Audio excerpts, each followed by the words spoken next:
going on, everybody? We have a jam-packed live stream for you on a Sunday night, talking about everything Nebraska transfer portal, some new commits, some rumors around some new guys who could be joining the team very, very soon, some other transfer targets that I want the Huskers to go after, and then we're going to start talking about the bowl game, Christmas, so much more. It is going to be a very fun live stream. I'm pumped up, but before we get into all of it, I want to thank every single one of you guys for your support recently. I mean, the channel has been just absolutely crazy throughout the month of December. We've been getting so many subscribers, posting so many videos. So I want to thank you guys on a live stream before we get into all this, because it means a lot to me, especially for the holiday season. So if you can help me out, hit that like button on the stream as well. Let's get going. Let's have a very fun night talking transfer portal, talking everything Nebraska.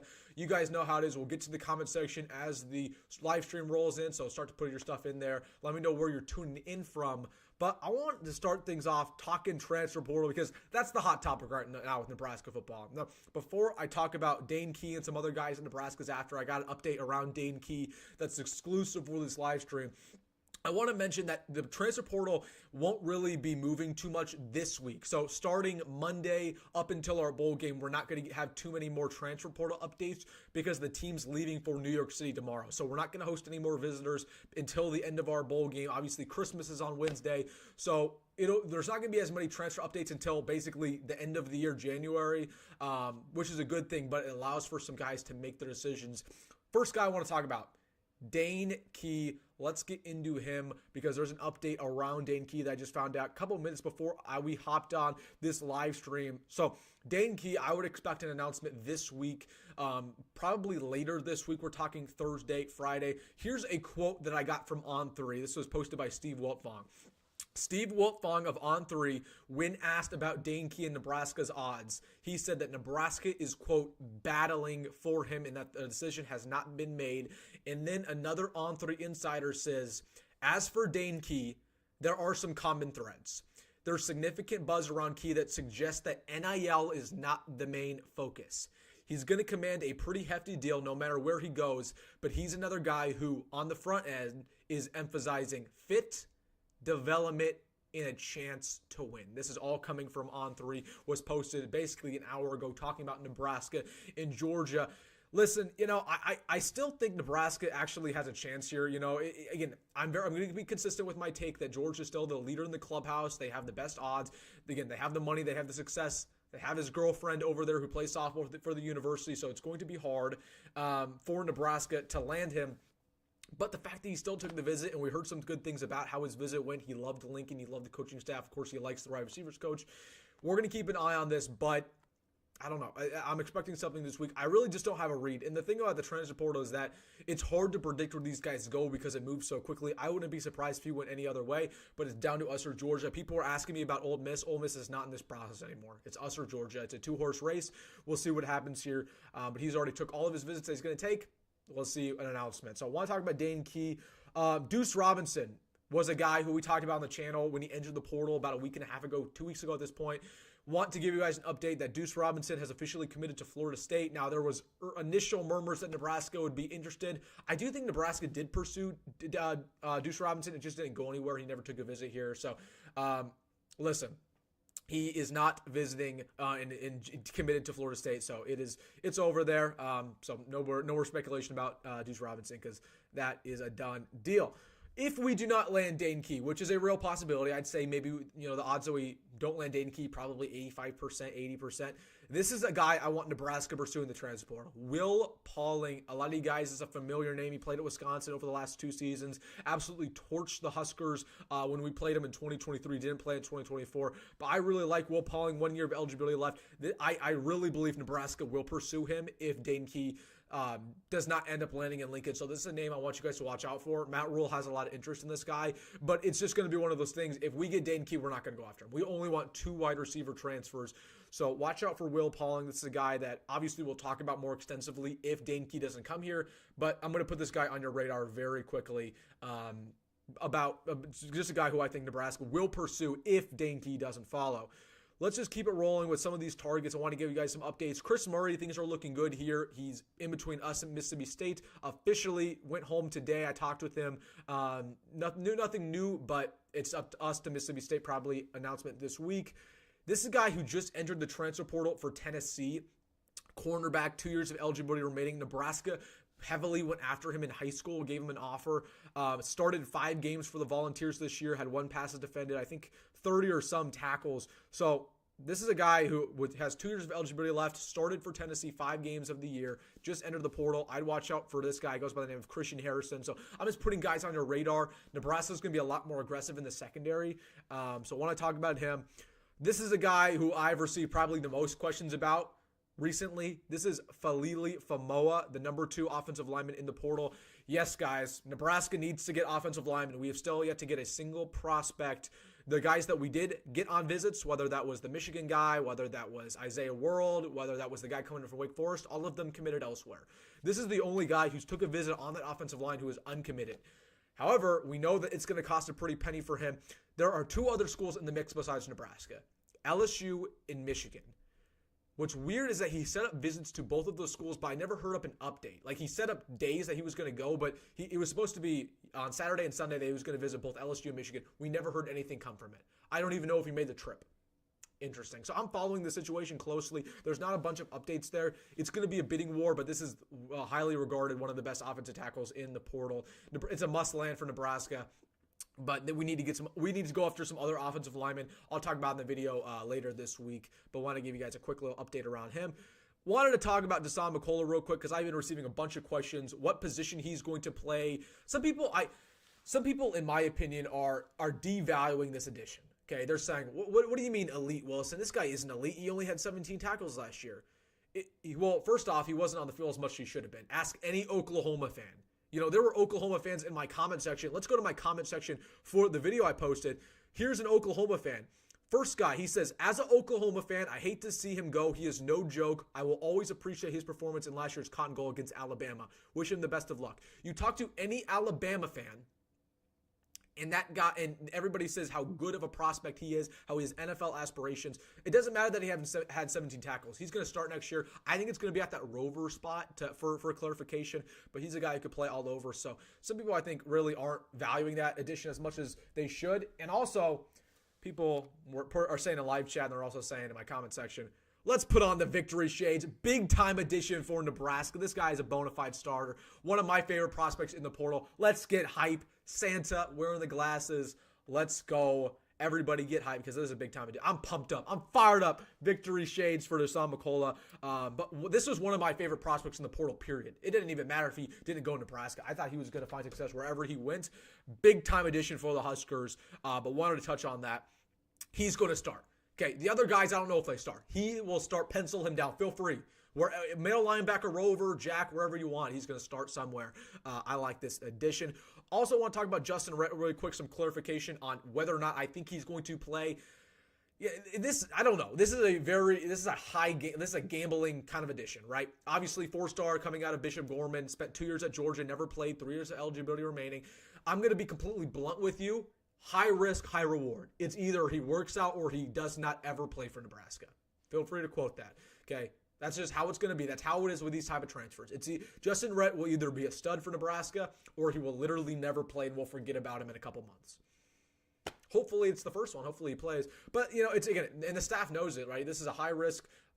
It's a high risk, but it's also a high reward type of get. I think it'd probably be a high reward. I like this prospect a lot. I thought it showed good film, but we'll see what happens there. But he will not start. I know some people are asking me, Wilson, do you think he's going to start next year? I don't think so. And I don't think that's a good thing if he does start just because he really hasn't played. But I like that he's from Georgia. I like that he's obviously iron sharpens iron. I think he's had good film. So I think he'll be a decent player for us. But it is a gamble. It is a gamble. Want to talk about really quickly, just kind of recapping all the guys we've got so far. I'm about to get in the comment section, so feel free to start putting your questions in the comment section. I'll get to them. So put all of the stuff. We're going to start getting into the comment section. But talking about Isaiah Hunter, again, that was a huge addition. He's going to start. Williams Nwaneri, I talked about in my last live stream. It's a gamble, right? There's some off-the-field issues there, but the talent speaks for itself. Kevin Gallick, long snapper. Gabe Moore, again, just a depth piece. Who probably won't, I don't think he was going to play this year. Jack McAllister will be our starting punter. Jalen George, a depth piece. Marcos Davila was a complete surprise. I was shocked when Marcos Davila committed. I was at my grandparents' house. I'm checking my phone watching the playoff game, and I saw that dude committed. I was like, oh my goodness, I got to make a video. I don't know how the staff got that down. I think they probably offered him a lot of money, to be honest with you. If I were to tell you the one reason why he committed, it's because they offered him a pretty penny. The staff was literally desperate to get a backup quarterback. They were desperate last offseason, and they didn't get one. So imagine how desperate they were this offseason. And they're going to lose Gramstad too, probably, because why would Gramstad come back? He's going to be a 6-year senior. So that was surprising to me. Also, we got some news. Dante Dowdell went over to Kentucky. I wish him the best of luck. I don't know why he went to Kentucky. That's not a better situation. That is not a better situation. It is what it is. We lost out on Alexander Rugaroli or whatever his name was. Come on, that's a non sequitur. Kobe Bretz. There were some people who were big Kobe Bretz fans for a while. I never thought Kobe Bretz was ever going to be good, really. I liked him at a West Side, but he was going into year like 5 and never played. Jacob Hood, not a loss. Nate Borgercher was a loss. Isaiah Morris made a big mistake leaving. He's getting no attention in the portal right now, along with some of these other guys. So, all right, that's really it. Kai Wallen ended up committing to Oregon State today as well. We already talked about pretty much all these other guys. So, all right, let's get into the comment section. It's going to be a fun live stream, so we're going to get into the comment section. I got more to talk about, talking about this bowl game, but want to see what you guys are saying. So, again, put your stuff in. We'll get to everything that you guys are talking about, and then I'll go back to some other things I want to discuss. So Tim says, any updates on Fluff from South Alabama? Unfortunately, it looks like Nebraska is not pursuing him. My video about the running backs was purely the guys I wanted the Huskers to go after. This is a big mistake by Nebraska, but they haven't even pursued a single running back in the portal. And I know some people are asking me in live chat, they have still yet to offer a single running back. I've been keeping my eye on it. They haven't went after anybody.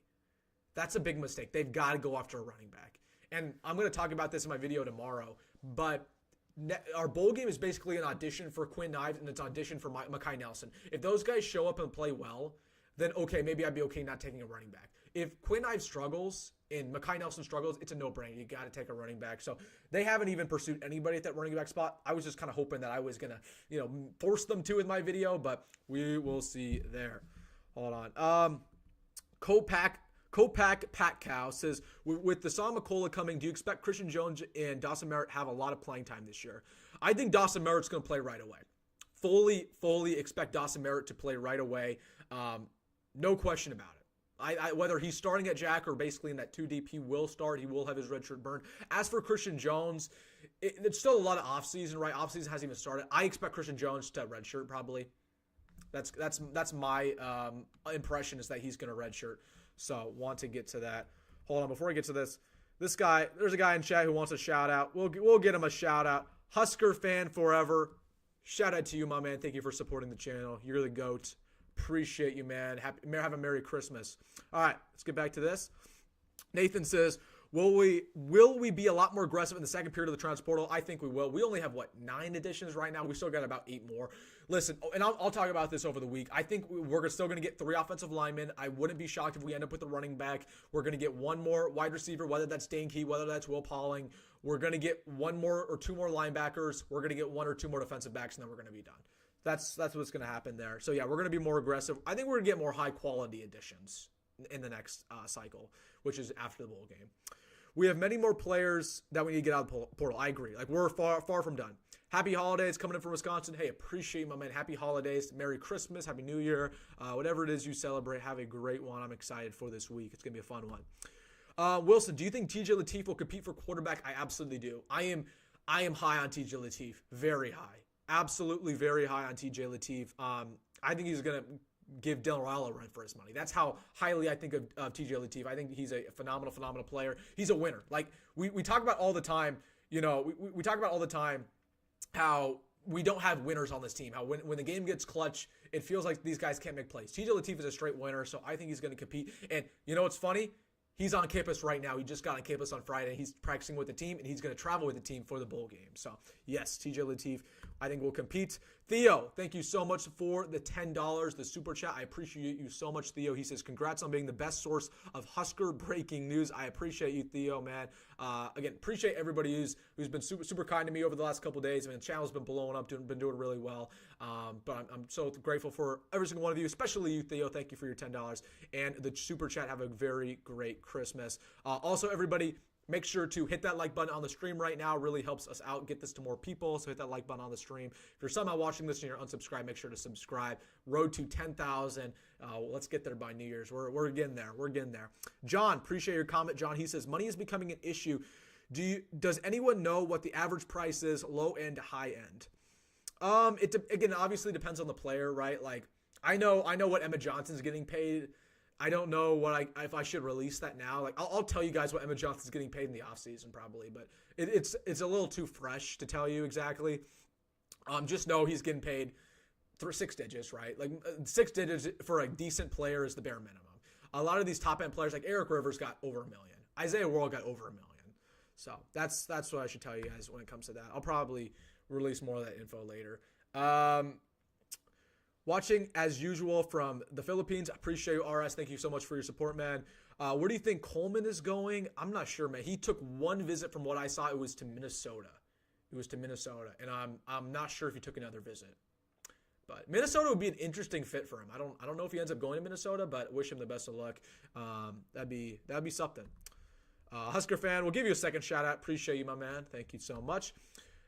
Makes no sense. We need another running back to complement Emmett. I completely agree. And there were a lot of fans who, when Emmett entered the transfer portal, they were initially like, "What? We're gonna? Oh, it's gonna be Emmett bell cow season. We're okay with this. We're okay with Dante leaving." No, I was not okay with Dante leaving. Part of the best thing about Dante being here was that 1-2 punch with him and Emmett. The fact that they could trade carries. We won't have that anymore. So that's really unfortunate. Emmett's proved that he could be a starting running back. He hasn't proved to me that he's going to be a bell cow. So I'm Dante. I've already been very clear about that. I think that was a big loss. Big loss.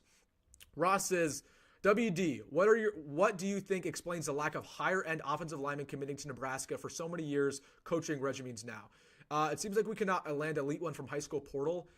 I don't necessarily agree, Ross. I think we've recruited the offensive line position very well. Like, whether that was in the Scott Frost era, whether that was in the Mike Riley era, I think we've actually recruited the position very, very, like, even go back to Bryce Benhart was a 4-star. Turner Corcoran was a top 100 prospect. President Tomoa in last year's class. Grant Bricks, Gibson Pyle, all those guys 4-star prospects. I think we've recruited it well. The problem hasn't been recruiting, it's been developing. We can't develop that offensive line to save our lives. That's the massive problem when it comes to Nebraska football. So I don't know necessarily how we can fix that. I don't know, but the problem has been developing more than literally anything. They need another running back. I agree. We need another running back, and that's why I'm mad that the staff is not pursuing a running back at all. We haven't offered a single one. Like, I'll let you guys know. I don't report on offers. Like, I report on who visits and who's interested in Nebraska. But I might report if we offer a running back because we're so desperate and we literally haven't went after anybody at that running back spot. I think it's a huge need. I think it's a massive need. Not a Husker question, but how do you feel about Notre Dame versus Georgia? I think Georgia's the better team. With or without Carson Beck, I still think they're the better team. Notre Dame's overrated. They can't beat the best teams. They show that every single year. So that's my take. Let's get back here. Jake says, Merry Christmas, Wilson. Merry Christmas to you, Jake. Hope you are having a great one. What are Iowa fans crashing out about losing Penn State table scraps? Yeah, they missed out on that quarterback. He went over to Missouri. Yeah, I don't know, man. He's a good player. That would have been a really big addition for them. That's unfortunate they didn't land him. Very unfortunate. Let's see. Tim says, should we move Willis McGahee to running back? Absolutely not. Absolutely not. We should not move Willis McGahee to running back. That's not happening. Not happening. Who's our guest quarterback for the bowl game? Do you mean our backup quarterback? Because our backup quarterback is going to be TJ. Or not TJ. It's going to be Jalen Grabstead. TJ is going to be on the bench. Watch it. Yeah, that's what's going to happen. James says, final score prediction for the bowl game. Watch out for my Friday video. I can't release that just yet. I think we win, though. Do you think we get another running back? It depends on how well our running backs perform in the bowl game. That is going to be their tryout. The tryout will be the bowl game. If Quinn Ives produces and plays well in that bowl, Quinn Ives might be our running back too next year. Okay? It completely depends. So we'll see what happens there. We'll see what happens. Let's see. Too much for EJ. Yeah, EJ hasn't proven to anybody, or at least not to me, that he should be the bell cow. He should be the starter, just not the bell cow necessarily. This guy says, I watch most Husker YouTubers, but you and Adam Carricker are the go-tos, but you always have the breaking news first. Nice legwork. Hey, appreciate you, man. Just, again, try to report on the news, try to report on what's going on, what's interesting. So I appreciate, again, all of your guys' support. It's been really fun couple of weeks, man. Really fun. Let's see. Over 1 million is crazy for a kid, but if that's the market, so be it. Yeah, I agree with you. I completely agree. Completely agree. Sorry, it's the stream's a little laggy apparently. I'm trying to clean that up. Not sure what's going on. Let's see. Yeah, I think it should be good. Should be good now. A little choppy. This guy says, Wilson, you are my go-to guy for anything Husker sports related. I do enjoy Husker Online and Son and Ship, but other than that, you are my guy. Hey, I appreciate you so much for your support. That means a lot to me. Let's see. Will Pauling is fine, but would be a sketchy wide receiver one. He's not going to be a wide receiver one. It's going to be Isaiah and it's going to be Jacory. Those are the two guys next year for sure. No question about it. Got to get to the super chat here. Emmett is a Reggie Bush type running back, not Derrick Henry, amazing player, but does better in a running back 2 system. I agree. Like, he's never going to be the bell cow guy. He's never going to be the bell cow. That's not what we're asking him to do necessarily. But he's a guy who you feel comfortable starting, getting about 10, 15 carries a game. But I don't think he should be the bell cow. So, yeah, appreciate your $5, though. Thank you so much for the super chat. Appreciate your support. Let me know, guys. Is the stream a little laggy right now? I'm not sure. I think I cleaned it up for the most part. So we won't have to deal with that. Andrew says, if we don't get Key, how good would Pauling be? I think Pauling's just going to be a solid wide receiver 3. Like, he's not going to be a wide receiver 1, but he's going to be a nice guy to complement Isaiah, to complement Jacory, good speed. Again, just really, really solid. Like, he's not going to be probably a first-round NFL draft pick, but I think he's going to be, again, a solid player.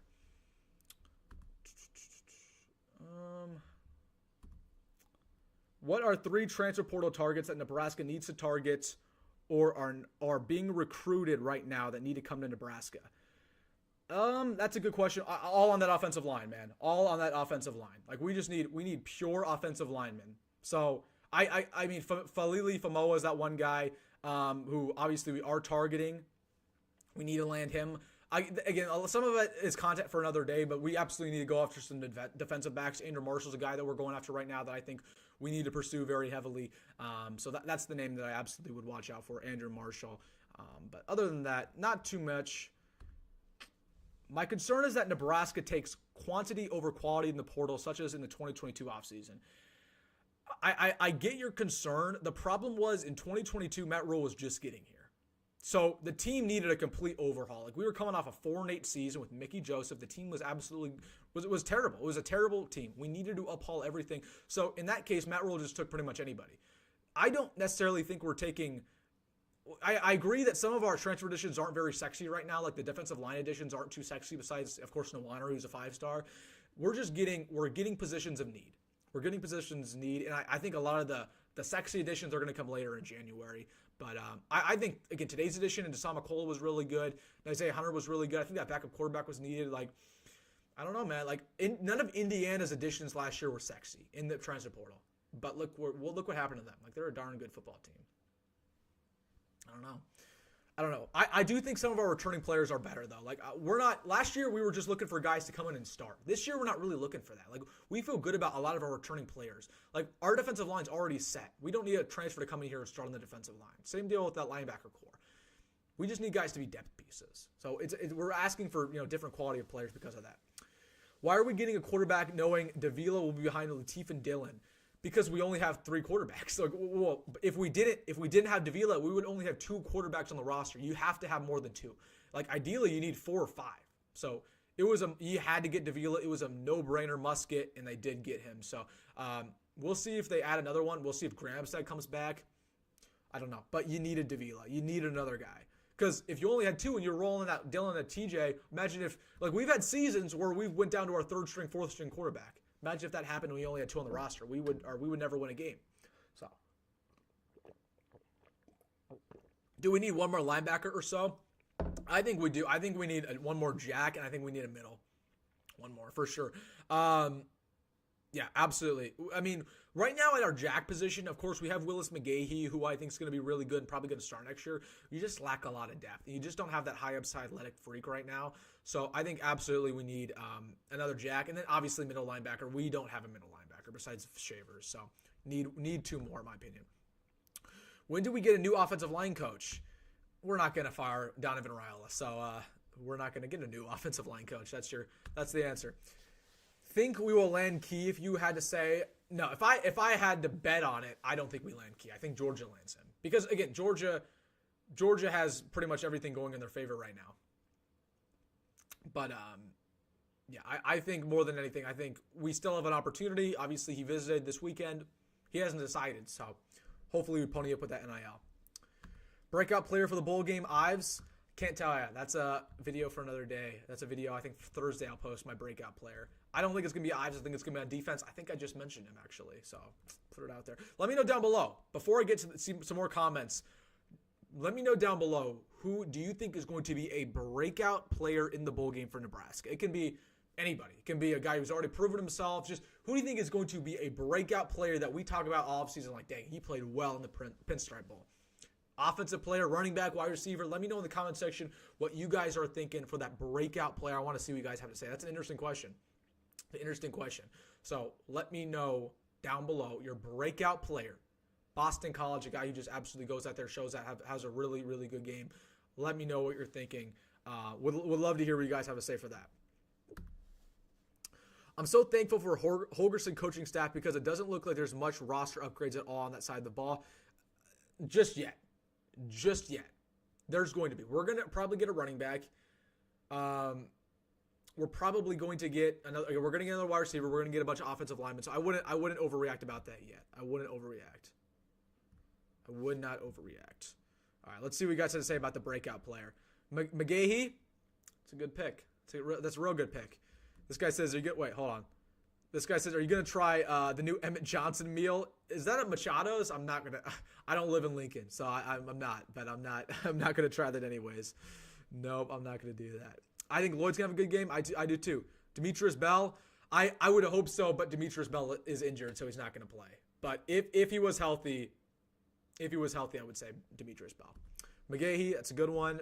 Shavers, I think Shavers has a good game. Barney's already broke out. He's our guy. I don't know if we can even say that. I don't even think we can say that. Barney, I think Barney's already broke out, guys. I think he's literally been our best player. So that's interesting. Emmett Johnson, hopefully, I want Emmett Johnson to run for like 200 yards. It's going to be the conditions for him to run like that. Like, it's going to be cold, man. So I absolutely could see him break out. My man Emerson says Keona Davis. I could see that as well. Mike says, yo, just order my tickets for Kansas City, young DB for breakout, maybe Amari. I would love to see Amari Sanders break out. That's a good pick. That is a good pick. Yeah, you're going to KC. I'll see if I go to KC. I might get down there. I'm not sure yet, but that's going to be a really fun atmosphere. Wilson, who are the players from Miami? Vincent Shavers, Willis McGahee, Larry Tarver, Amari Sanders, and then Ja'Cory Barney. Those are the 5 young freshmen from Miami who kind of stick together, who are kind of really good friends. So, want to get back to some of these. Will we be ranked in the offseason with a win?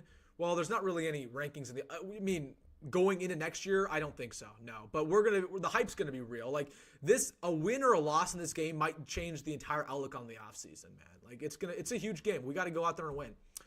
Where did the love for Jalen Lloyd go? The staff didn't play him as much as he should. I mean, that's the sentiment. Like, I'm pretty well connected to. Kind of what's like the people that knew him in high school. Obviously, he went to West Side. He's not happy. Like he should have got a lot more targets. Everybody knows it. We'll see if he, in fact, does get more targets pretty soon, or at least more playing time.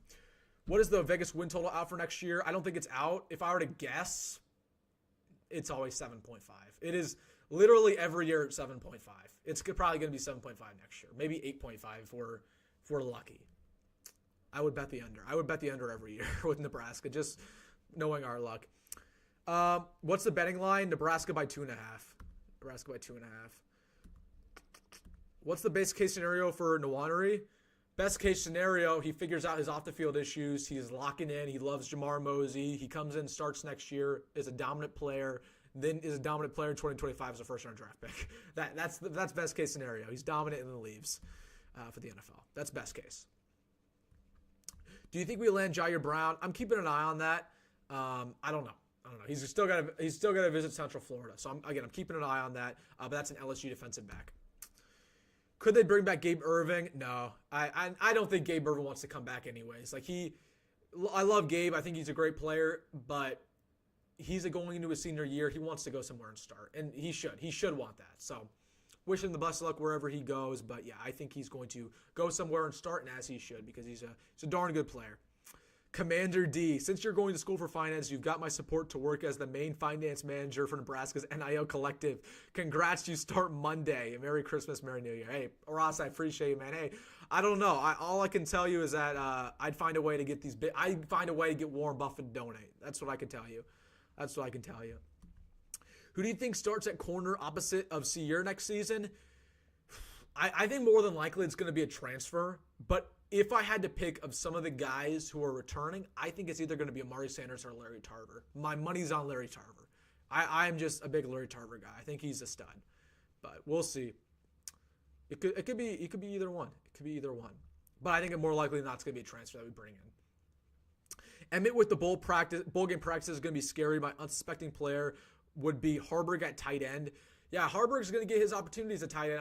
I like to see how we utilize him, but I don't know. I'm not in love with him playing tight end. I'm not in love with him moving to that position just because I don't want him to take away reps from Fedoni or Card Nelson or Mark McWay or any of those guys. But that's a conversation for the offseason as well. Lenhard breaks out. I could see it. Carter Nelson breaks out. Man, I hope so. Carter Nelson's had some good games. I would love to see Carter Nelson have a 2-touchdown game. Over 100 receiving yards. That would be crazy, man. He's going to be a good player, though. What went wrong with the Michigan Center NIL issue? I don't know necessarily if it was NIL, but Missouri, he went over to Missouri. I don't know. Maybe he felt like he was going to have a better chance to start there. Maybe they gave more NIL. I'm not sure. But, yeah, I don't know. I don't really have the answer for that. I really thought Nebraska was the heavy favorite. Everybody thought Nebraska was the heavy favorite. He took one last visit to Missouri, and he said he was going to go commit there. So, I don't know. Nebraska just kind of did a really poor job blocking down these offensive linemen. They swung and they missed. They swung on the Michigan offensive lineman, missed. They swung on the Wake Forest offensive tackle, missed. They swung on Isaiah World from Nevada, missed. 3 strikes, you're out. Still have yet to land one. That's really, really, really, really frustrating, guys. So, I don't know. I don't have an answer.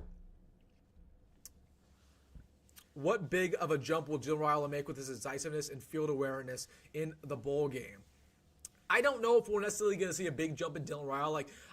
We all can agree that Dylan struggled this year, right? The highs were high at times, the lows were low. We can all agree on that. It's not a controversial take. I think he's going to take a big step up from this year to next year. It's only been a month since our last game. I don't expect him to be a completely different player. And it would be one thing if we played in Orlando and it was great weather, it was 70 degrees, and perfect weather for passing. But we're going to be in New York City, and it's going to be dreary. It's going to be rainy. We're playing on a bad turf in a baseball stadium. It's going to be cold. I just don't know if it's necessarily the game for Dylan Raiola to step up and really just show that he's a better player than what he was. But I think Dylan Raiola is going to take a big step up next season for sure. For sure. Dylan's going to have a big year, too, from the shackles of Satterfield. I agree with you, dude. Matt Rhule, you guys all know how it is on this channel. I support Matt Rhule. I believe in Matt Rhule. But Matt Rhule has made some gosh darn question coaching decisions, whether that's in-game or the guys he employed.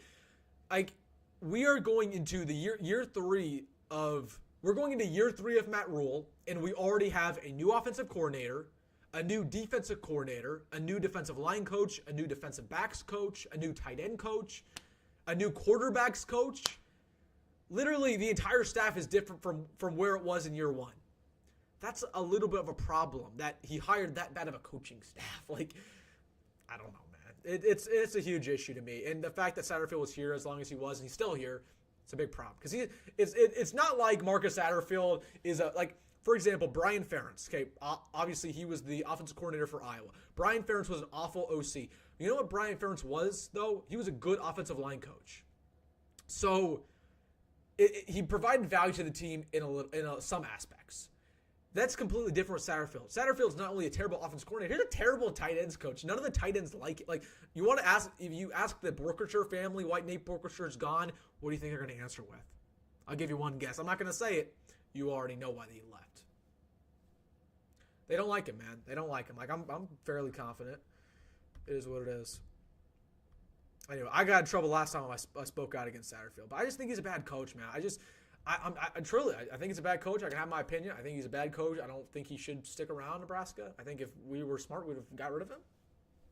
I'm not like a hater or anything. I wish him the best of luck. I wish that he's successful, but I got nothing against him personally. It's not a great coach. What players still in the roster will not necessarily break your heart if they hit the portal now or next cycle? I mean, like, I don't know. I have to watch my words because a lot of parents or a lot of players and a lot of players' parents watch my stuff. It's tough. I mean, a lot of them are already gone. Like I told you guys, I wouldn't be mad if Isaiah Morris left or Davon Hall left. They left. Like I wasn't mad about that at all. You know, I wasn't mad about Kai Wallen leaving. I wasn't mad about James Williams leaving. Like Evan Taylor's a guy that I've never heard like of him ever producing really at Nebraska. I wouldn't be mad if Evan Taylor left or a couple others, right? Like a couple of these defensive backs who've never really produced. Like Bryce Turner's another guy. Like I've never heard Bryce Turner name, in my practice nuggets. So I don't know, but I think most of the guys who I kind of want to have my eyes on already left. There's some offensive linemen as well who are like going into like their fourth year and they've never played. So why would EJ come back if what you stated about Satterfield is true? I mean, they're going to see each other every day in practice. Well, it's a couple things. We got paid in NIL, like money talks. Everybody has a price. And then the second thing is that I think Holgorsen just convinced him that things are going to be different, right? Holgorsen and EJ have the strongest connection between anybody and EJ on the staff. So that's the reason why. At least that's what it was explained to me by people close to that situation. So, yep. Could Fedoni strive under a Holgorsen? I don't think Fedoni's going to start next year. So I don't even know if he's going to get an opportunity. I don't even think he's going to get an opportunity to really break out. It's funny, though, we're talking about a Fedoni breakout going into year 4. Or what? Is it year 5 of Fedoni now at this point? Like, we know what Fedoni is. Like, again, I don't want to seem harsh on Fedoni because Fedoni was obviously a great player coming out of high school. It's just another case of a guy who got killed by injuries, right? Blew out his ACL. First thing he did when he got to Lincoln. Then he went over to, and then he blew out his other ACL, right? So he can't move anymore, guys. He can't move over. I don't know, man. Let's see. Chris, get your comment here. He says, watching the men's basketball team beating Murray State. I didn't even know they were playing today, man. They're playing some bad teams in Hawaii right now. Hopefully they beat both of them. Breakout players, I want to see these young offensive line kids in and for them and put them. I'm sorry, man. You got to rephrase that. What position or player will NU's New Year's gift be? What surprise may we see concerning NU after the bowl game are finished?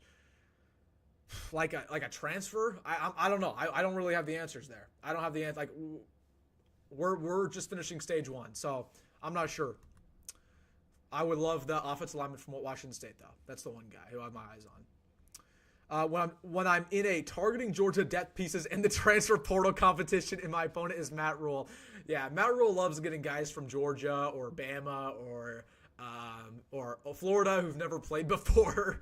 Hey, the only guy it worked out on though was Chief Borders. Chief Borders, when we got him, was a complete risk, and Chief Borders actually turned out pretty good. But then he transferred and then didn't play at all this season. So I don't know. Yeah, what even is the Nebraska basketball score right now? I'm going to check it. What's the Nebraska basketball score? They're playing a nobody school. It's not even worth watching, but 28-11. Yeah, they're kicking butt right now against Murray State. Hey, Murray State's where John Morant went to college, though, so shout out to him. Could one of our freshman cornerbacks break out and be a starter over a transfer next year? Yeah, Larry Tarver and Amari Sanders are the two guys. Yep. We have to scoop up and win the bidding war for Falili. I completely agree. Got to pony up, man. Got to pony up. And people were asking me, they're like, Wilson, are you donating to the NIL? No, I'm not donating to the NIL. Yes, do I want Nebraska's NIL to be good? Yes, but I also know if I were to donate, it wouldn't even put a dent in anything. $5, $10. I don't think middle class and lower class fans should be forced to pay NIL. That's my hot take. I think the NIL should come from the boosters, primarily. The fans already pay for so much, whether that's tickets, whether that's merchandise, whether that's traveling to games. Like, they pay for so much in supporting this team. I don't think that fans should spend their hard-earned money on NIL, and you don't even know where that money's going. Like, if you spend money on a ticket, you know where your money's going. If you spend your money on a jersey, you know where that money's going. So it's hard to really put money toward NIL if you're a middle. I don't know. It's a tough scenario. But yeah. Will McCullough play edge? He could play anywhere. He kind of played edge rusher at Indiana. At Oklahoma, he played that rover spot. I would like him at rover. Like, he can rush the passer. You can kind of put him wherever you want. But personally, if I were making that decision, I think he's best at rover because of how lanky he is, athletic he is. You want to put him in space and see if he can make plays. Do you think Hoiberg is going to try to be a true tight end? No, he's going to be a hybrid. He's going to absolutely be a hybrid for sure. 100%. Why does something have to go wrong for a kid to choose another school? Maybe he liked Missouri better. It's a good point. That's a very good, and I don't think anything went wrong with the Wake Forest or the Michigan guy. Like, I think they like Nebraska, they like Missouri. That maybe they like Missouri better. I think they're a better program than us right now. They're winning more games. They might be in a better conference than us. But I think more than likely they probably paid a good amount of money similar to us, and they like the program more. That's probably why they committed there. Wasn't Rhule asking for millions? Yes, he was. But he was worth it, man. If you wanted a stud left tackle to protect Dylan Raiola, like, we all the time we talk about, like, here's my problem with some Nebraska fans. We talk about protecting Dylan Raiola, and that's objective number one. Like, people are saying, we need offensive linemen. We need a stud offensive line transfer. And then when it comes out that one of our targets wants $1 million, we get we get all defensive and we're like, what? No, we can't pay $1 million. Are you crazy? Like, that's the price you guys need to pay, or the boosters need to pay for us to protect Dylan Raiola for the next 2 years. So it's tough to ask for, but that would have been nice to have Isaiah World. It really would have been. Do you think kid from Georgia will start next year? I don't. But hopefully he plays. What do you think Dylan ranks in terms of Big Ten quarterbacks? I think he's top 3 next year. I think he's top 3 for sure. There's not a whole bunch of good quarterbacks coming back in the Big Ten, right? Like, Will Howard's going to be gone. Dylan Gabriel's going to be gone.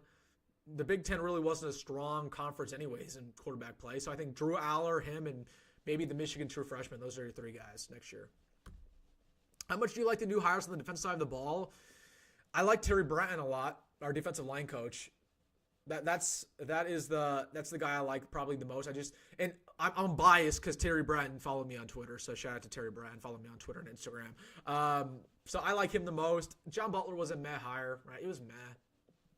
He only has 1 year of experience coaching as a defensive coordinator. That was at Penn State. He had a middle-of-the-pack defense, but it was predictable. It was a Matt Rhule predictable move. And then I like our defensive backs coach. I think he's good. I think his connections, he's going to be a good recruiter for us more than anything. Do you think the Purdue transfer will win quarterback 1 or no? Absolutely not. Dylan's our guy. That I love that we got a backup transfer, but I would love to never see him play until Dylan's gone. Maybe he can develop and be our guy afterwards. I don't know. Will we see the Dana offense of at least more of it in the bowl game? Well, I think the Dana offense is going to be very similar schematically to what we've already seen in Satterfield. The play calling is just going to be different, if that makes any sense. Like, I don't think he's going to change up too much in this game. We're not going to become more of a passing offense. We're not going to be in air raid. So, not sure if any of those changes mean they were bad hires. Tony White was good. That was good. Yeah, both of those guys we lost were good. I hate it. People were saying after Tony White left, they were like, Tony White wasn't actually as good as Nebraska fans propped him out to be. Like, no, Tony White was a good defensive coordinator. Like, did our defense struggle at times? Absolutely. But Tony White was a good addition, and he was a darn good guy. So, I don't know. That was a big loss. I see 2 scenarios next year. Either we lose to Cincinnati week 1, or beat Michigan week 4. I think neither, man. I think we beat Cincinnati and probably... Well, we beat Cincinnati and lose to Michigan, or maybe I don't know, maybe that's one of those options. But yeah, we're not going to go undefeated in those first 4 weeks. It's just not going to happen. Just watch his pregame speeches, zero aura. Doesn't seem like he connects with other guys. I think you're referring to Satterfield, and I completely agree with you, man. Completely agree with you. Satterfield has had no juice, man. He couldn't hype up anybody. Husker fan forever. Good night, my man. Have a good night. Want to get to the super chat. Thank you so much for the $20. Again, we have a lot of comments here. If you guys want me to get your comment before anything, put in a super chat. But going for gold with the $20, thank you so much. He says, if families watch, let me say thank you to the Hutmaker, Johnson, Robinson, Butler, Hill, Garcia, Castaneda, Buschini, and all the families stuck with us through hard times. Couldn't have got here without you. I completely agree with you. And going for gold, I can confidently tell you that I obviously don't want to name names, but yes, there are a couple families that you mentioned that do watch this channel. So yes, absolutely. Those seniors, thank you for sticking with us because they changed the narrative, man. They made a bowl game, and that is huge. So thank you so much for your super chat. We'll get back to these comments, but again, if you guys want me to get to your comment first, because there's a lot of them, make sure to put in a super chat. But again, thank you so much for the $20. Have a very Merry Christmas. Also, before we get to more of these comments, again, make sure to hit that like button on the stream. It really helps me out. If you're somehow watching this and you're unsubscribed, what are you doing? Hit that subscribe button. Best family here on Husker YouTube and daily transfer portal content. So it takes 1 second. Hit that subscribe button. Put bell notifications on so you know when everybody commits as well. But again, it would help me out if you subscribe. Appreciate you guys so much. Again, Christmas is right around the corner. It's my one present. Just hit me with that subscribe. But now, thank you so much.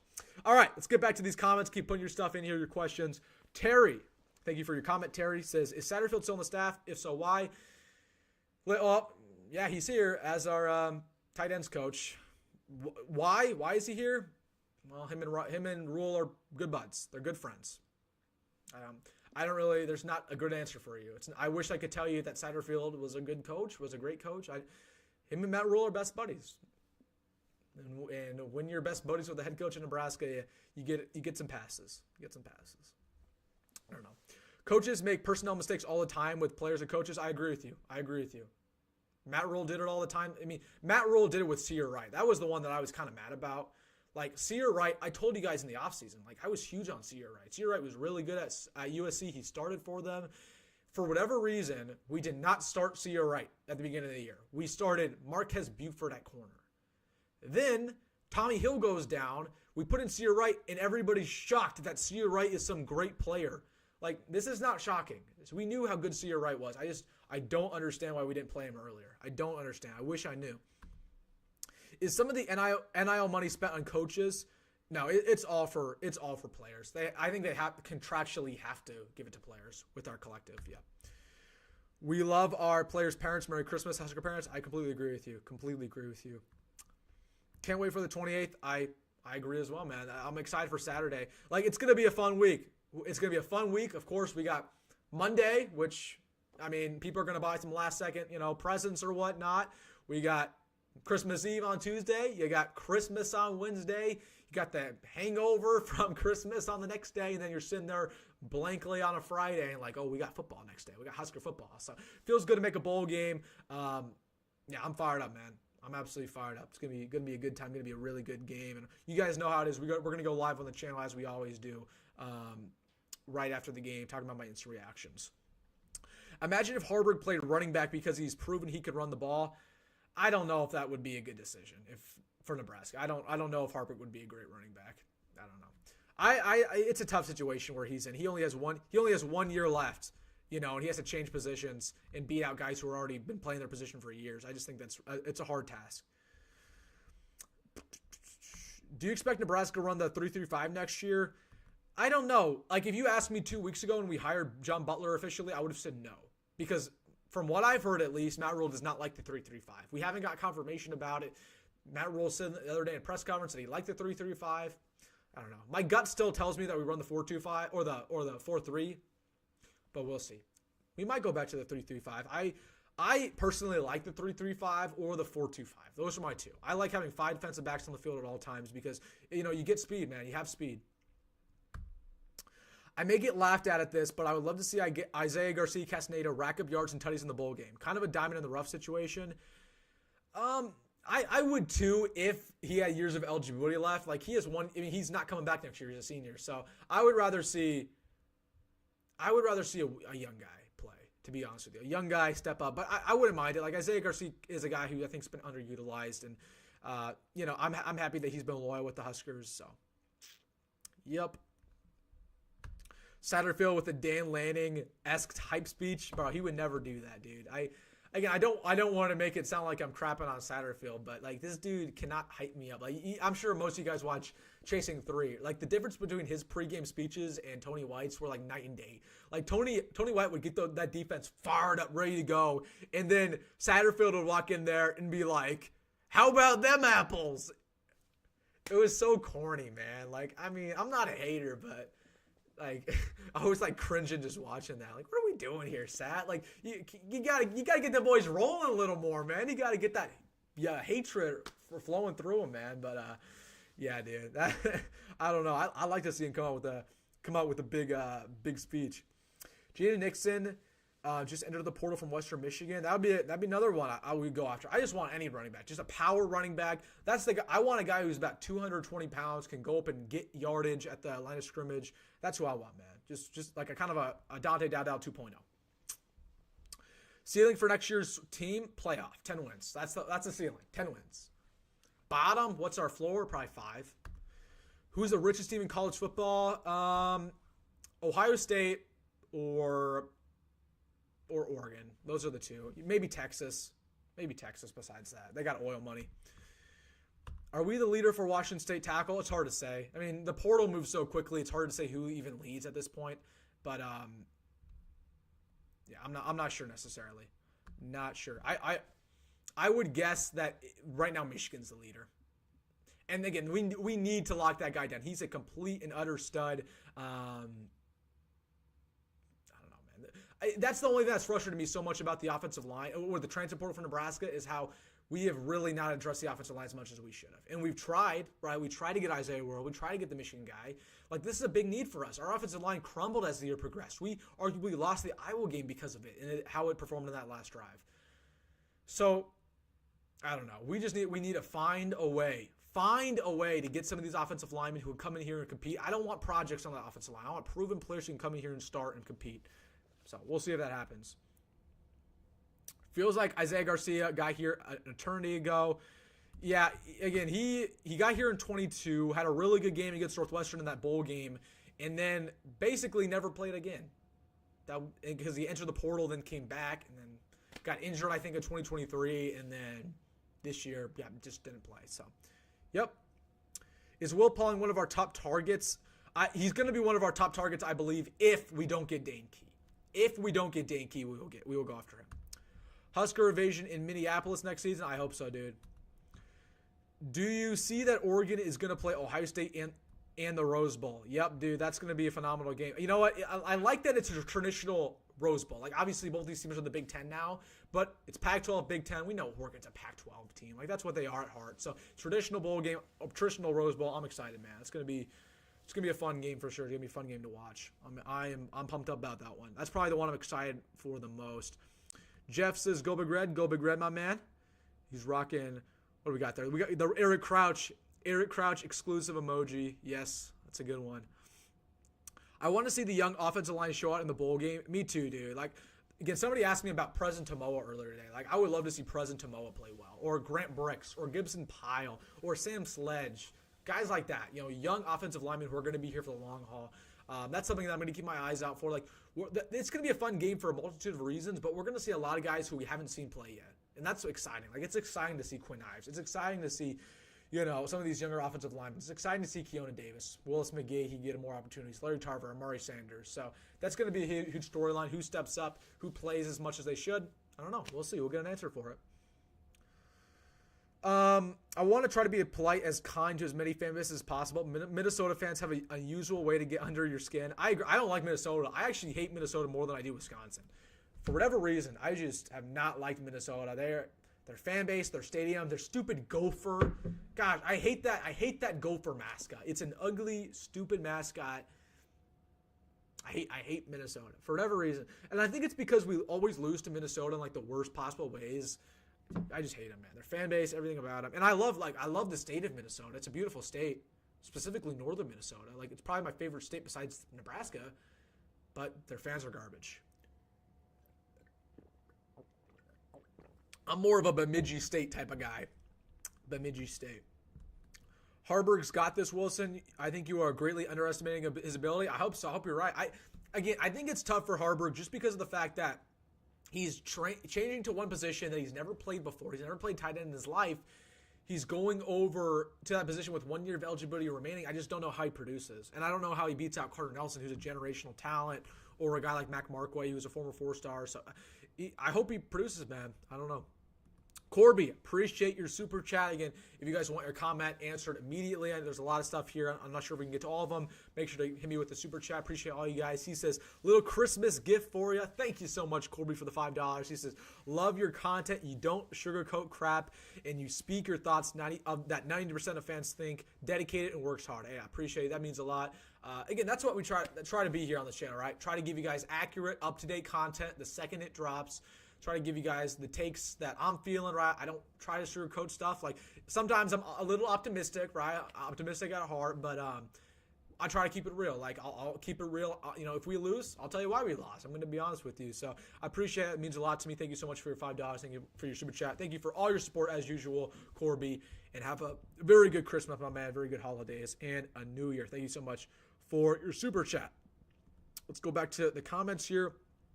Rory says, what was your gut reaction to seeing Evan Cooper hired at Florida State? I don't know if I can share my gut reaction. Hide away the trainers. Hide the female employees at the university, at that football program. That's my take. Evan Cooper, he's a rascal. He's an absolute rascal. So yeah, that was my initial. I could say that now because he's not employed by the university, but hide any person who is working for the Florida State football program who is not a man. Hide them, because that dude is gonna be on the lookout. That dude is a piece of work. Now, Evan Cooper, again, I'm glad he got a second chance, but yeah, we'll see what he was a decent coach. He just wasn't a great recruiter, in my opinion. Wasn't a great recruiter. But I'm glad. I am glad he got a second chance. I believe in second chances for sure. So I'm glad he got on his feet and got another opportunity. Score prediction for bowl game. Watch out for Friday, man. This guy says Satterfield is like watching paint dry.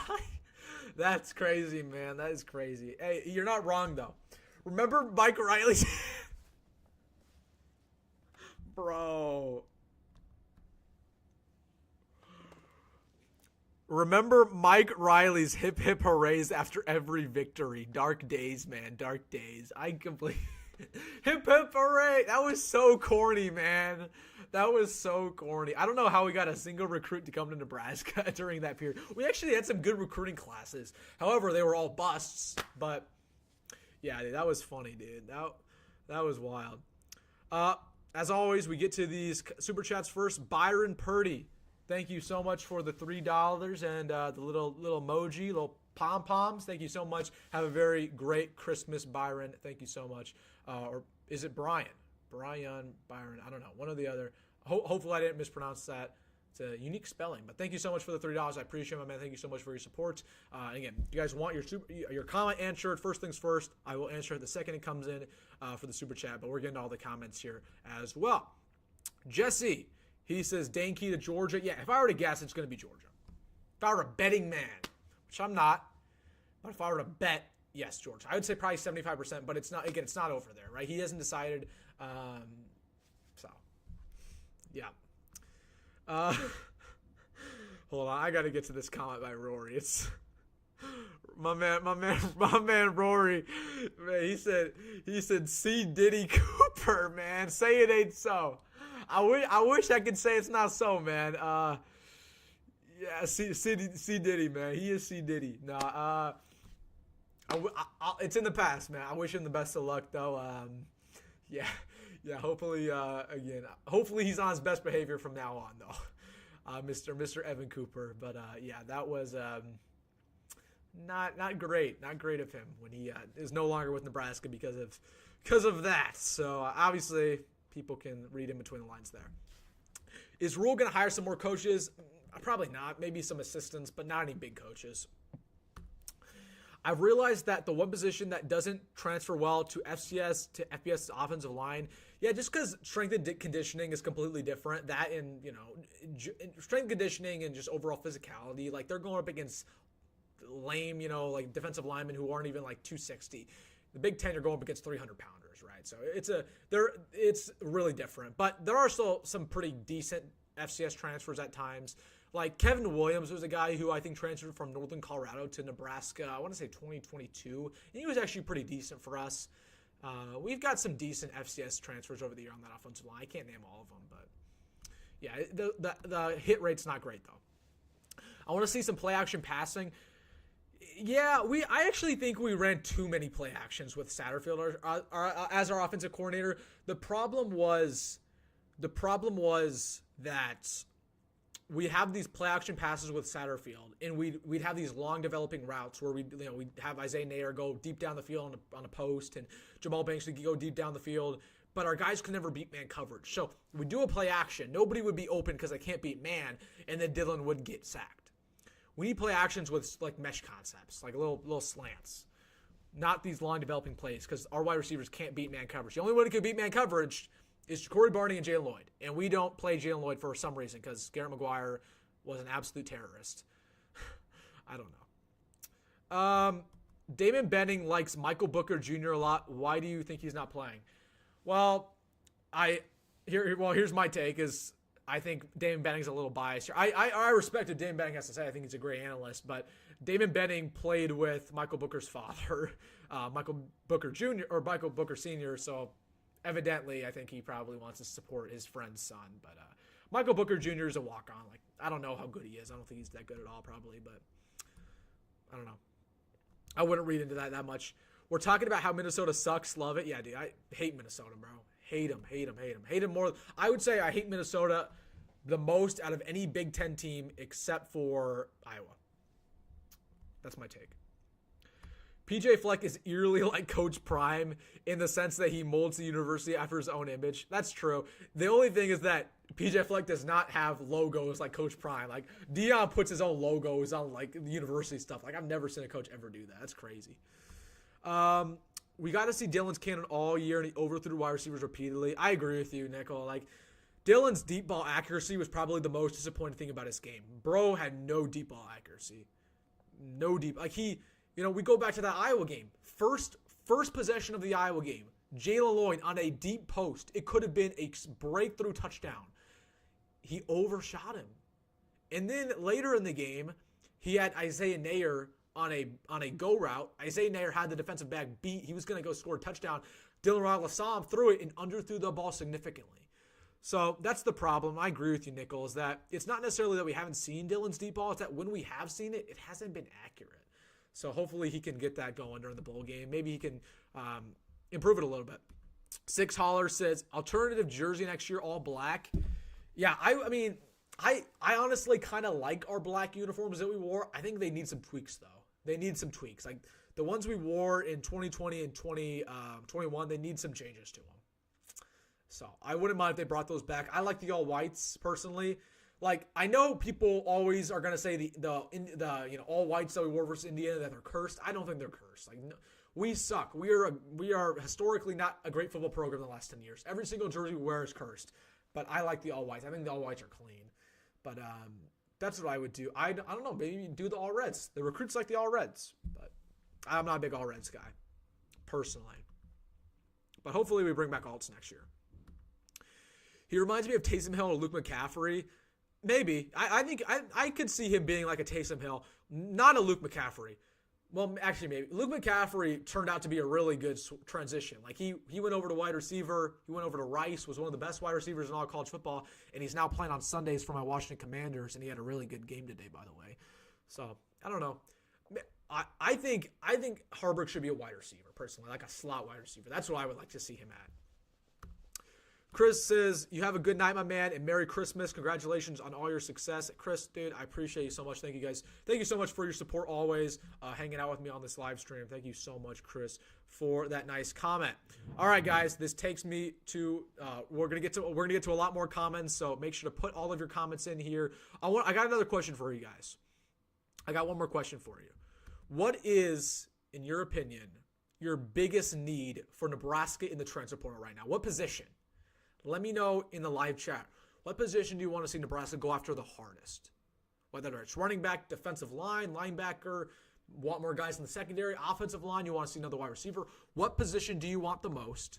in the transfer portal. I want to get to your guys' comments, so let me know down below. Also, while we're doing that, while you're typing your thing in, make sure to hit that like button on the stream if you haven't already. If you're somehow watching this and you're unsubscribed, hit that subscribe button and let the chat know that you subscribed, because we're going to give you a standing ovation if you subscribed and you're not. So if you're not subscribed, it really help us out. We're 3 subscribers away from 9,300, so hit that subscribe button if you haven't, and we will give you a standing ovation in the chat. But let me know down below. I want to get to what you guys are saying. What do you guys think is the biggest need for Nebraska right now? Nathan says offensive line. We got offensive line and corner, O-line, and a stable wide receiver, O-line, DB and O-line. I agree with you. I think we need some defensive backs for sure. O-line, corner, I agree. We definitely need a corner. Like, that's one of our problems right now. Like, yeah, obviously you bring back Sear Wright. Sear Wright's a really good player, but you don't really have too many other corners you feel good about. A lot of young guys. I would like another man-to-man corner. So definitely agree with you there.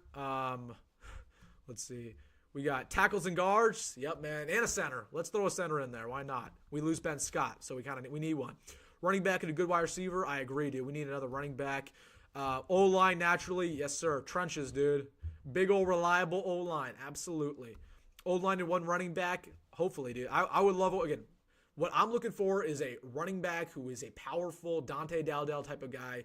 Let's go ahead and let's get a running back. Let's get one more running back. Black and white jerseys with the red shoes. Nah, let's not do the red shoes. I like that, but let's not do the red shoes. Let's not do that. O-line and running back. I agree. Those are the 2 spots. Nobody said linebacker. That's interesting. Nobody has said linebacker. I still think we might need a linebacker. We probably need 1 or 2 more there.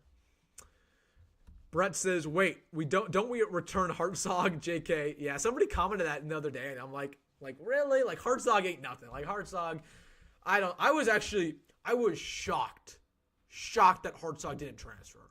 I mean, in credit to him, he's a leader, right? Like, I didn't expect him to transfer because he wasn't bought in. Like, he's bought in. I don't know if he's going to play next year. So I was shocked he didn't leave, but hopefully he has a good year. I think Hartzog can be a darn good free safety. I really do. But he should not ever play cornerback ever again. In the history of ever, he should never play corner, ever. Ever, ever, ever. He is not a good corner. We've seen this. Left tackle, left guard, center, right guard, and right tackle. I agree with you, man. We need that. We need everything. I'm still laughing at Scott Frost for hiring Alex Grinch. Yeah, dude, that was the most questionable hire I've ever. That was terrible. That was absolutely terrible. Why would he do that? He's just waiting for an awful defense. Jeff says, Merry Christmas, everybody. Merry Christmas, Jeff. Merry Christmas to everybody in the chat. Merry Christmas. Everybody, let's hat change here. Let me know in the chat. Do you guys like, I'm going to show you guys this hat I got on. Hold on. Before I get to your guys' comment, we'll swap out this hat. Look at this. Little Ebenezer Scrooge action. Should I wear this for a video? We'll put the sunglasses on with it. This is what you're gonna see when Nebraska beats Boston College. This exact look. When Nebraska beats Boston College and we pop onto the post-game live stream and I'm looking like this. Don't ask any questions. You already know why. It's because of this. Happy holidays, everybody. Happy holidays. I thought I'd throw on the hat, the little Ebenezer Scrooge. That's my big NIL hat. I'll tell you this. If we land Dane Key, I'm putting this hat on that post game, or that video. When we land Dane Key, if we do, I'm rocking this hat. I don't care how stupid it looks. We're rocking that. Oh my goodness, man. I'm having too much fun. How about Scott Frost, head coach and Satterfield offensive coordinator? That team would go 0-12. Literally 0-12. That team would never win any football games. And then Eric Shenander would be the defensive coordinator. That would be terrible. Absolutely terrible. Need secondary first because defense wins games, but our quarterback can't be the star if we can't protect him. I agree with you, dude. Corn-style uniforms and helmet similar to Georgia Tech honeycomb. Let's embrace who we are. That'd be funny. Just like it'd be like a corn cob, like up and down. That'd be something. We'd probably get roasted on social media, but hey, why not? Why not? Offensive lineman. Doesn't matter who you have running the ball if you aren't blocking well. I completely agree, man. We need offensive linemen. We need some big boys. Big boys who are going to come here and play right away and start and compete for the job. That's what we need. Mike and his cats says, happy holidays. Hey, man, happy holidays. Merry Christmas to you and your cats.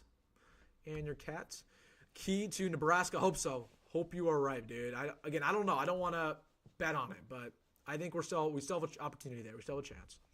Rory says, one thing I want to see is the staff being able to identify the right personnel changes and managing playing time better.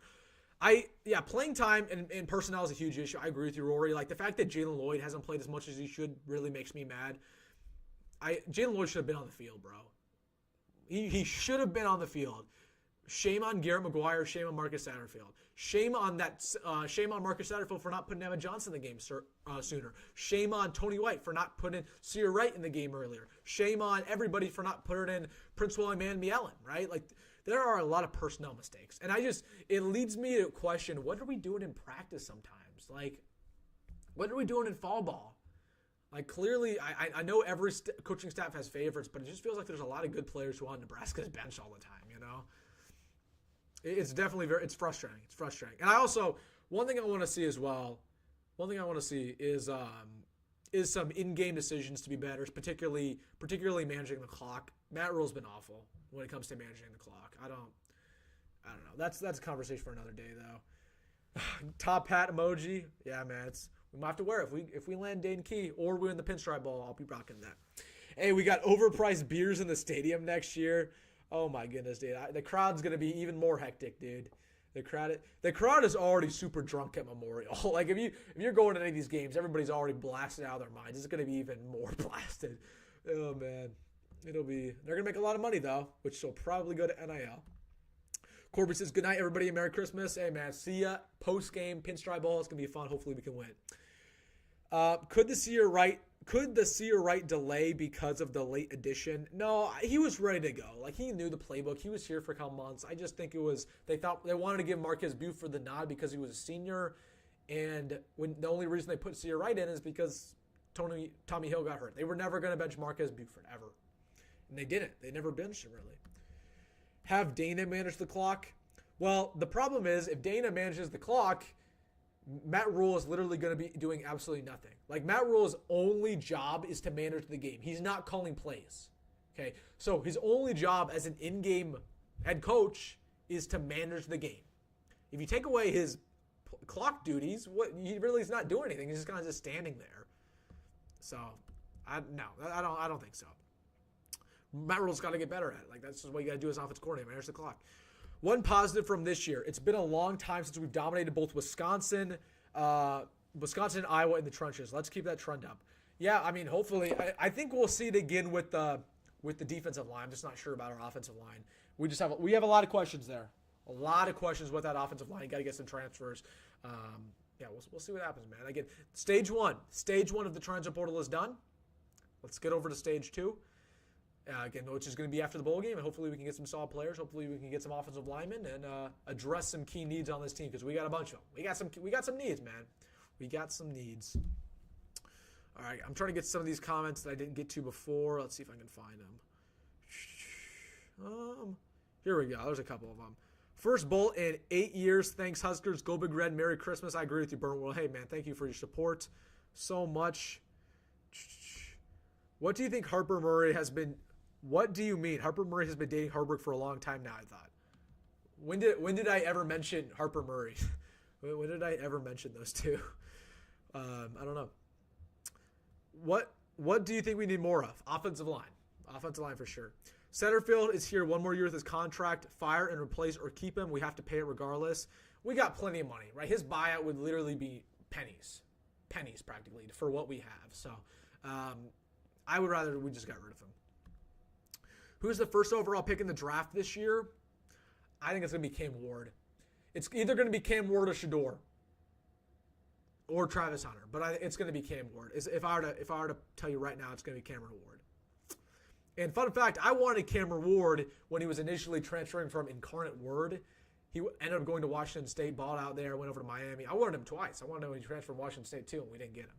So it is what it is. Nair also whiffed on the ball right next to him, so I wouldn't call it Nair an auto catch. You're right. You're right. How long before we get a better special teams coordinator? I don't know, dude. How long will it take for Matt Rhule to decide that he's finally going to fire his best buddies? I don't know. I wish you would. I wish you would change it up. Is there a way to practice being clutch? No. There's no way. It's just an inherent gene. Some people got it, some people don't. Will Merritt start? I don't think Dawson Merritt's going to start. No.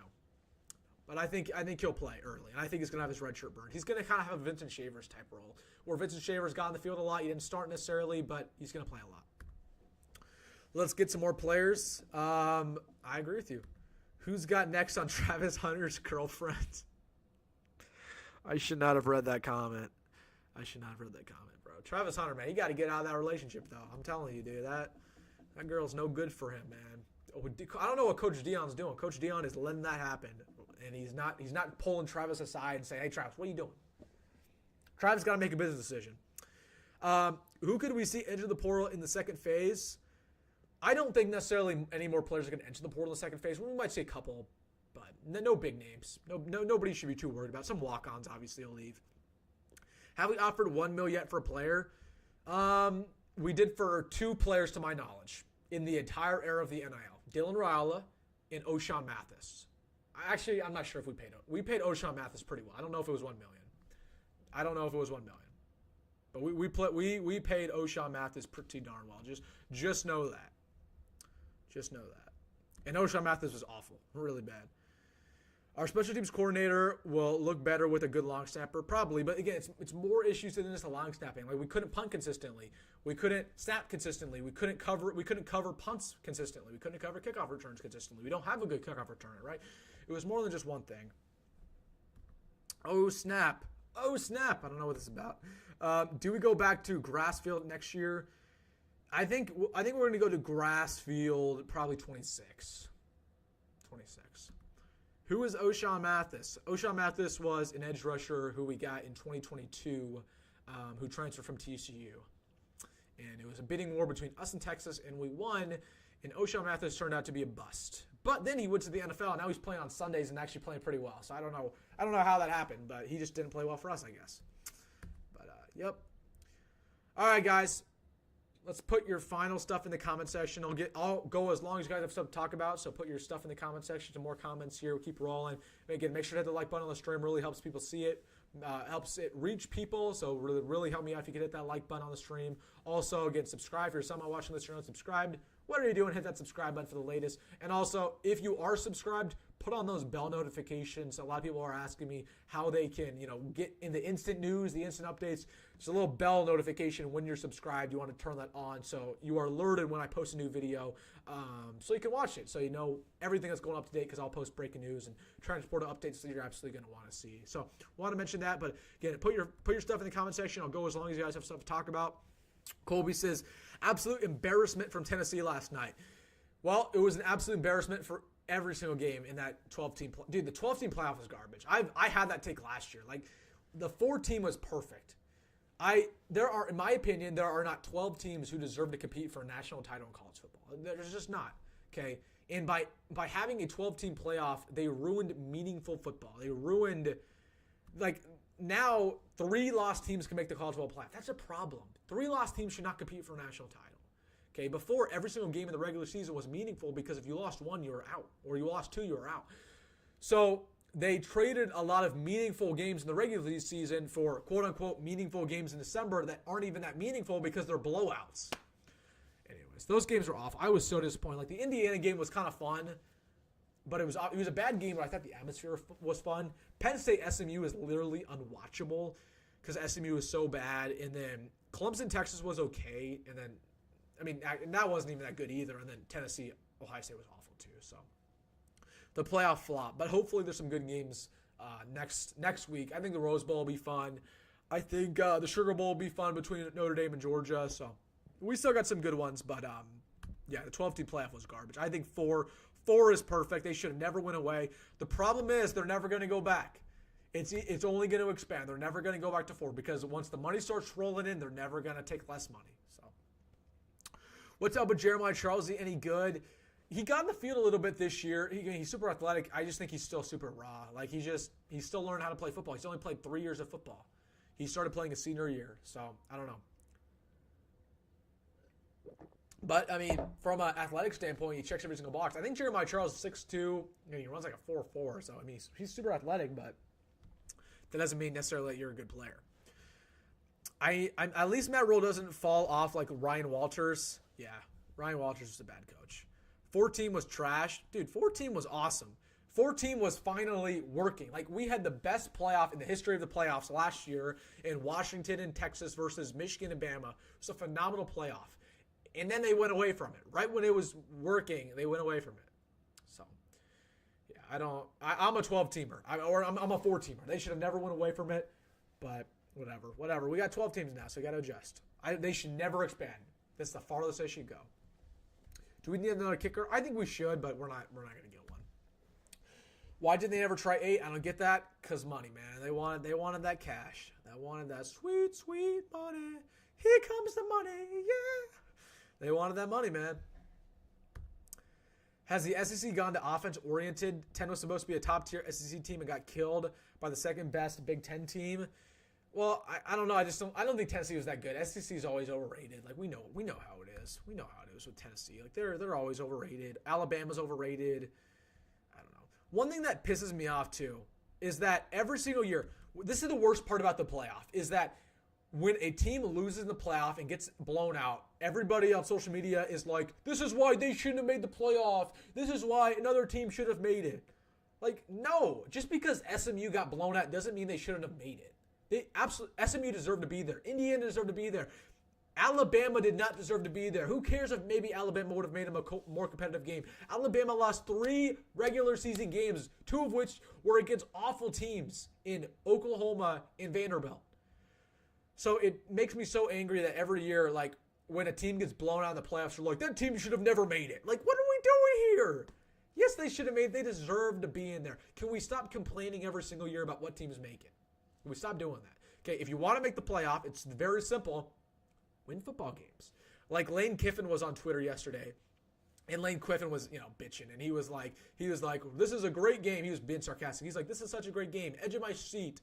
Great job, committee. And Joel Klatt, who was a color commentator for Fox, he quote tweeted that tweet, and he said, if your team played half as well as you tweet, you'd probably be in the playoff. And it got like 100,000 likes. It's crazy.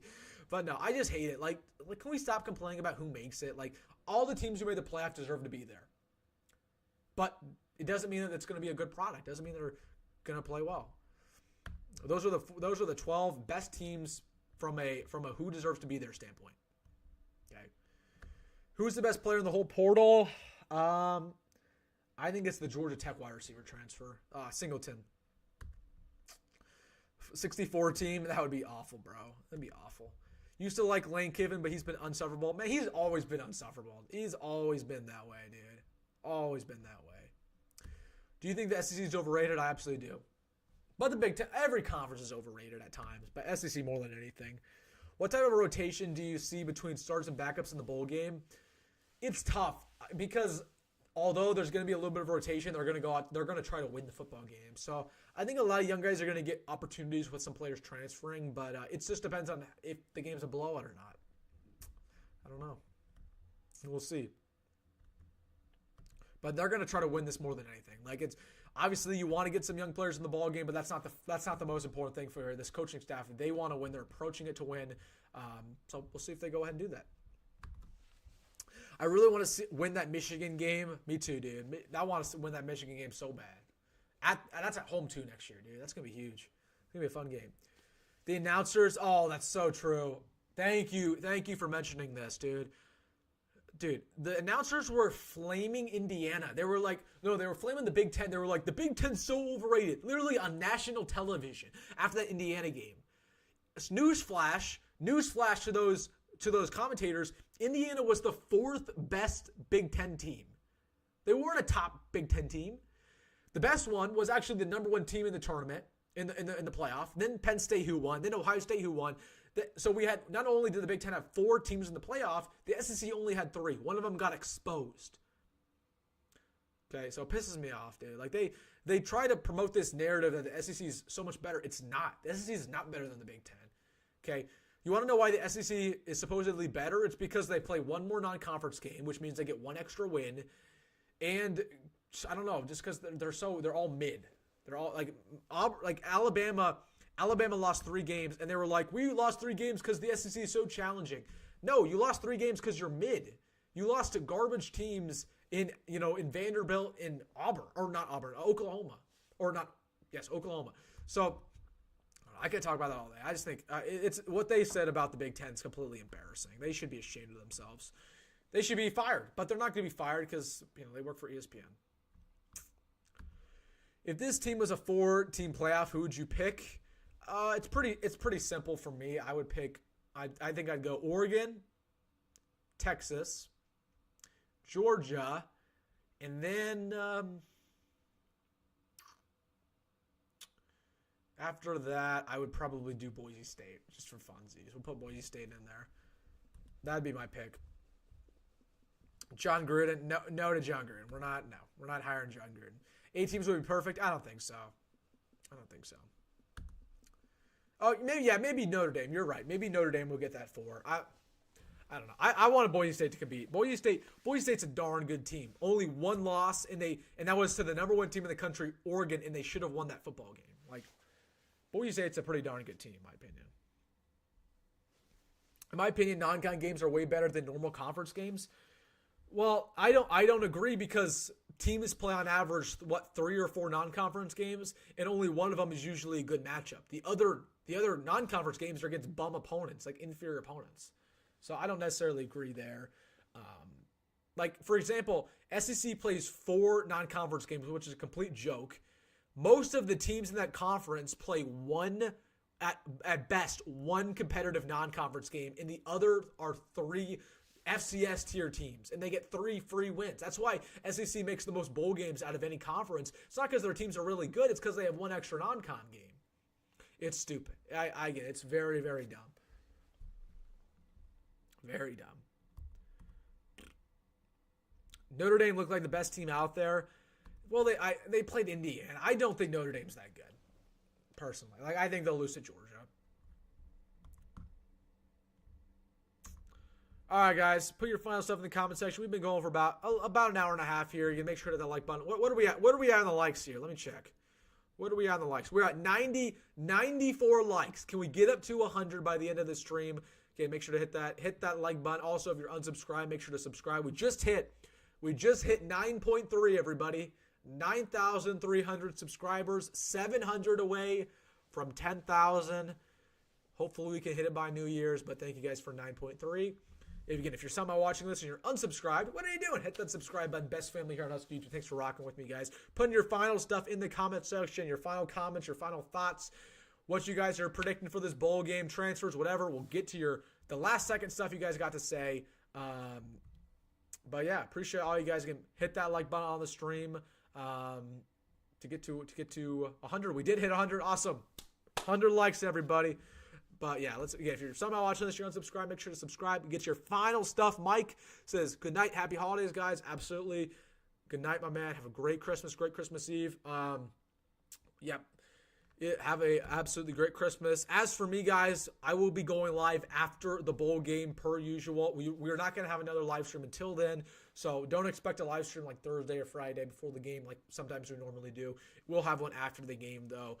So be here. All you guys be here after the Boston College game because I'll be here. I will be here talking about it. It's fun to have, it's just fun to have one more game to talk about, one more game. I'm excited for that game. How do you stop opt-outs? You can't, dude. You can't. There's no way. The only way you can stop opt-outs is if you make the playoffs. It's the only way. Or have a really good culture. 31-20, Nebraska wins. I hope that's a good prediction. Oh, here we go. Last second super chat. Thank you so much. Going for gold, $2. Have a great Christmas, my man. Going for gold. He says, bowl game prediction. Per usual, Skurs by 90. Yes, sir, my man. Yes, sir. I'm hoping, dude. 31-10 Nebraska. I hope you're right as well. Let's see. Nathan says volleyball thoughts. Dude, I was in shambles. I was in absolute shambles.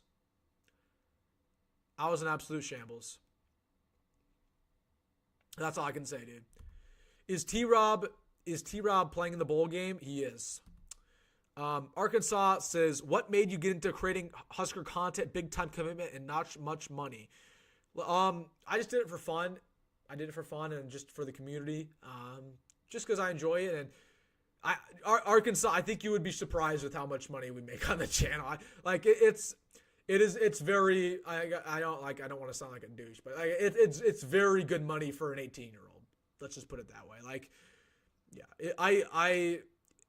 December's been very kind with how we've done in December with all the views and all the new subscribers. Like, I'm so appreciative of all you guys. If I made as much money as I did in this month alone, I could quit college and never work again and just do YouTube.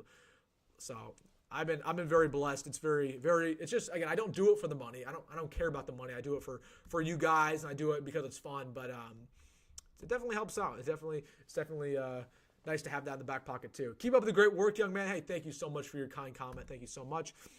Nebraska wins 42-19. That's a lot of points, Emerson. I don't know, man. How many transfers will we end up with? I'd say 18, maybe 18. Didn't Rhule basically made a recent interview that Dante Dowdle going to the portal was kind of out of nowhere? Yes.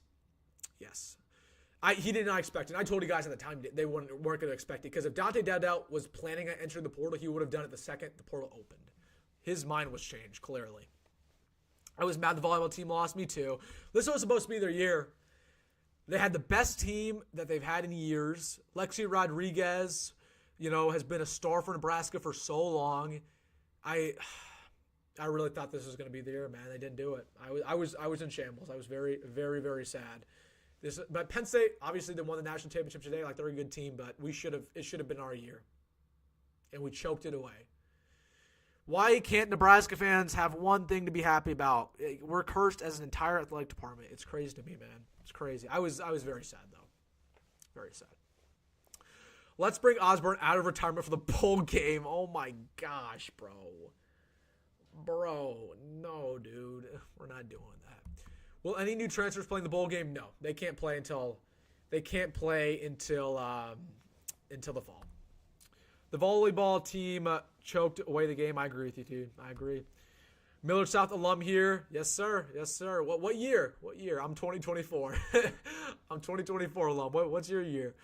You don't have to share that if you don't care. But always good to meet another Millard South alum. Go Patriots or Indians whenever you were there. Great show, Wilson Dittman. Thank you so much for your support, Biggs. Thank you so much. Appreciate that. Have a very good Christmas, holidays, New Year, whatever. Thank you so much. The Nice Puppy says, at least we have the baseball team in the spring. Even the baseball team, underproduces, Like, the baseball team, when they joined the Big Ten, they were supposed to dominate and win it every year. Like, we're just super inconsistent. And, yeah, we won the Big Ten last year, but the Big Ten's garbage in baseball. You know what I mean? We should win every year. So, I don't know, man. I don't know what Big Ten I don't follow the Nebraska baseball team too closely until we get to March. Until we get to March and April, I'm locked in. But yeah, I don't know. I don't know how the team's looking this year. I don't know. I would love it. I would love it if Nebraska baseball made a run to Omaha for the College World Series. Just one of these years, please, please, please, please. The closest we got was 2021 when we played Arkansas in that regional. We got so close, man. I would love to make a run. I love, college baseball is elite. When you get to the super regionals and the regionals, that is elite. That is so much fun, dude. And the College World Series is a blast. Obviously, me being a kid growing up in Omaha, going to those games with my dad, with my friends. Great memories, man. So I'm hoping we can make a run this year, but I don't know. Somebody's got to inform me. I don't know. I follow Nebraska baseball. I'm just not a huge. I couldn't name too many players on the team. I'll be honest with y'all. Hey, at least we got the bowling team. I agree with you, man. Maybe the bowling team shows up. You know what was sad? I just got reminded of Greg. I got a really bad something I saw on Twitter that kind of made me pretty sad earlier today. This is tough to talk about, but Nebraska's voice on the radio, Greg Sharp, he's been dealing with cancer the last couple months, and there was a really bad update today that was posted by his family that things aren't looking good for Greg. Obviously, the cancer spread to his bones, so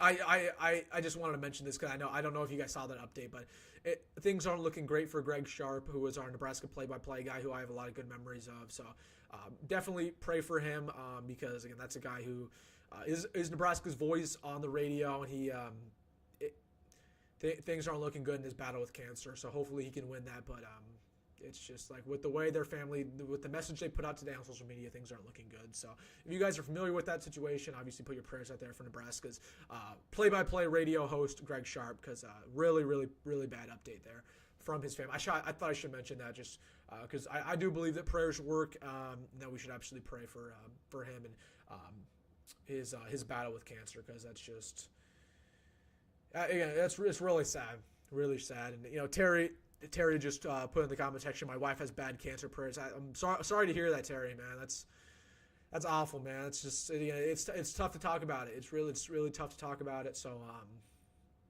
yeah, I'm praying for your wife as well. That's awful.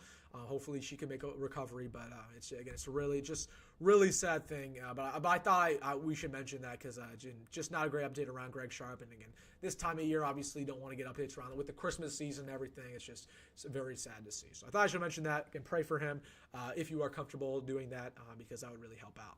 All right, guys, get to your final stuff here. Thoughts on the UNO Mavericks? They're whatever. I'm not an Omaha guy. I go to Creighton, so I'm a Creighton. I'm more of a Creighton. I'm a J-Sker. Admittedly, like people will call me out. They'll be like, "Wilson, you're a J-Sker." Like, yeah, I'm a J-Sker, but I'm a good J-Sker. I root for Nebraska and everything. I root for Creighton and everything. I don't flip flop. You know what I mean? I root for. There's no rivalry in my opinion. There's no rivalry. In 2019, 70% of the NCAA National Championship matches were rematches of the Big Ten Championship. I'm not sure what you're referring to there. Would not be shocked. All right, guys. Looks like the chat is done for the night. You guys aren't putting any last-second things in here. Again, appreciate all you guys for your support. It's been a really fun live stream. Got some good content coming out throughout this week, Christmas week. Just continuing to pump out content, right? Like, we're trying to get to 10K, dude. We're trying. My eyes are set on that 10K. Like, that is the status. I mean, to get to 10K is huge on YouTube. So, just know. Now I'm going to do whatever it takes, right? We're going to continue to work hard. We're going to continue to pump out breaking news. We're going to continue to put out the best content on Nebraska YouTube on the daily. So, again, appreciate all you guys' support. If you are subscribed, put those bell notifications on so you guys can know when I upload. You can hit that like button also. Really help me out. Again, appreciate all you guys who are always supporting me, commenting on my videos. Again, really, really appreciative of all you. If you're somehow unsubscribed, please subscribe. It would really help me out. Let's get to 10K, everybody. But, again, a lot of really kind comments today on the channel. A lot of good stuff. Really warmed my day. So, again, everybody, thank you for all your support. As always, have a great night. Enjoy it. Get some sleep. We have a big week ahead of us. We got Christmas Eve.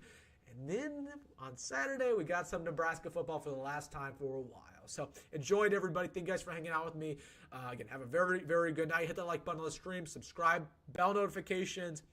And as always, folks, go Big Red.